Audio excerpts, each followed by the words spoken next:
Bu videoni Prezident maktabiga tanlayotgan o'quvchilarga yuborib qo'yamiz. Prezident maktabi haqiqiy imtihonda tushgan savol bilan tanishamiz. 3 ta kvadrat yonma-yon qo'yilgan. Ularning yuzalari 164-36 sm kvadratga teng bo'lsa, hosil bo'lgan shaklning perimetrini so'ralyapti. Demak, perimetri bu berilgan shaklning ustki qismlari yig'indisi degani. Ya'ni mana qora bilan belgilab qo'ygan joylarimizni topib qo'shib qo'ysak, unda hosil bo'lgan shaklning perimetri kelib chiqadi.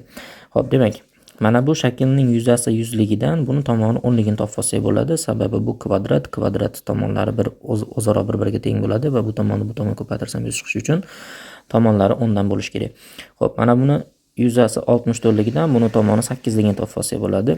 Xo'p, buni yuzasi 36 ligidan tomonlari 6 ligini topib olsak bo'ladi. Demak, bizda nimalar bor va nimalar yo'q. Demak, qo'limizda mana shu ma'lumotlar bor va bu yerdan bu yergacha bo'lgan masofa, bu yerdan bu yergacha bo'lgan masofa yo'q. Demak, buni topish uchun mana bu yer jami 10, 10 dan bu yerdan bu yergacha 8 ni olib boradigan bo'lsak, bu yer 2. Mana bu yerdan bu yergacha jami 8, 8 dan mana bu yerdan bu yergacha 6 olib boradigan bo'lsak 2. Demak, mana shu shaklda perimetrni hisoblaymiz. Perimetr deganda, demak, hamma tomonni qo'shishimiz kerak. Mana bu tomonni jami hisobda 24 qo'shilgan bu yog'i 10, 10, 20. Qo'shilgan bu yog'i 2 ga 8, 10. Qo'shilgan bu yog'i 2 ga 6, 8 plus bu tomon 6. Va berilgan shaklda jami perimetrini hisoblaydigan bo'lsak, unda 68 kelib chiqadi.